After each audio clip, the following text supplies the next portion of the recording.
करम हद से ज़्यादा साहिबे बगदाद करते हैं, वहाँ हम इसलिए दिल खोल कर फरियाद करते हैं।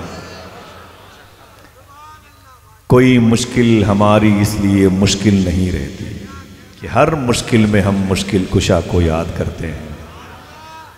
हज़रत की ज़ियारत और अल्लामा इलियास शरीफ़ी साहब क़िबला की तकरीर सुनने के बाद कितने लोगों के दिल में बगदाद शरीफ जाने की तमन्ना पैदा हुई है। माशाअल्लाह, हुज़ूर दुआ फरमाए करम हो जाए इंशाअल्लाह। सुभान अल्लाह, सुभान अल्लाह, माशाअल्लाह, करम हो जाए या गौस आज़म, सुभान अल्लाह। एक बात बताऊं तो चुपके से सब न सुनने पाए, तो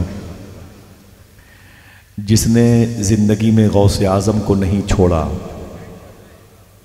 गौस आज़म ने भी उसे नहीं छोड़ा। और अगर अब एक लफ्ज़ जो माने, जिसने ज़िंदगी में गौस आज़म को नहीं छोड़ा, गौस आज़म ने भी उसको नहीं छोड़ा। हाँ, अगर उसको किसी ने छोड़ा तो गौस आज़म ने उसको भी नहीं छोड़ा। गौस आज़म ने उसको भी नहीं छोड़ा।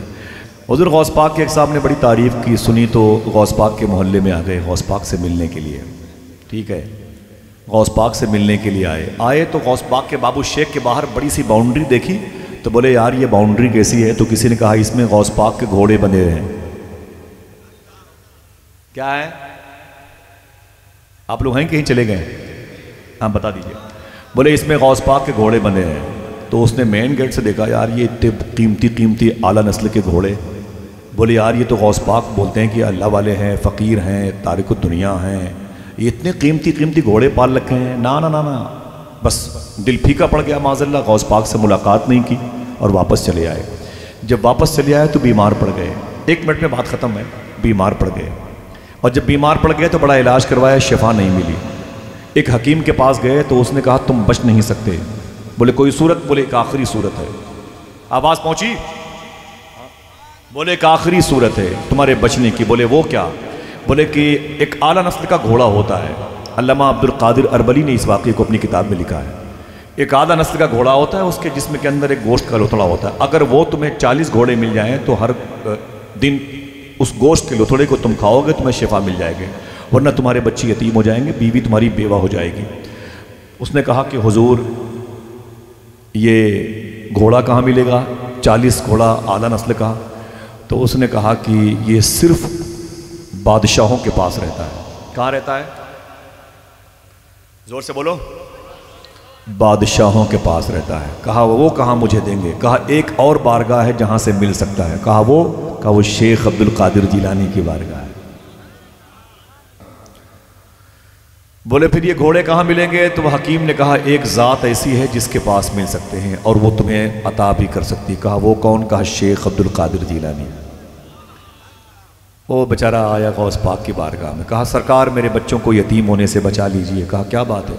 कहा वो हकीम साहब ने लिख के दिया है कि इस आला नस्ल के घोड़े के अंदर ये लोथड़ा होता है गोश्त का, उसे खाने के बाद मुझे ज़िंदगी मिल जाएगी। आप करम फरमा दे, बस 40 घोड़े मिल जाएंगे, मेरा काम बन जाएगा। फरमाया बड़े कीमती हैं, लेकिन गौस पाक ने कागज़ पे लिख के दिया। फरमाया अस्तबल के मैनेजर को दिखा के रोज़ एक घोड़े लेके जाना, गोश्त गरीबों को तकसीम करना और वो तुम इस्तेमाल करना। 40 घोड़े इस्तेमाल करने के बाद वो सब जो इलाज का तरीका था वो फारिग हुआ, उसकी सेहत लौट आई, यानी वो शिफा उसे अल्लाह ने अता फरमा दी। अब जब ठीक हो गया तो फिर गौस पाक की बारगाह में आया। उसने कहा शेख ही। फरमाया क्या बात है? कहा अल्लाह का शुक्र है आपकी दुआ से और आपके एहसान के सदक़े में अल्लाह ने मुझे शिफा अता फरमाई है। गौस पाक फरमाते हैं रब का शुक्र अदा कर, तुझे ज़िंदगी मिल गई है। ठीक है, बात समझ में आ गई?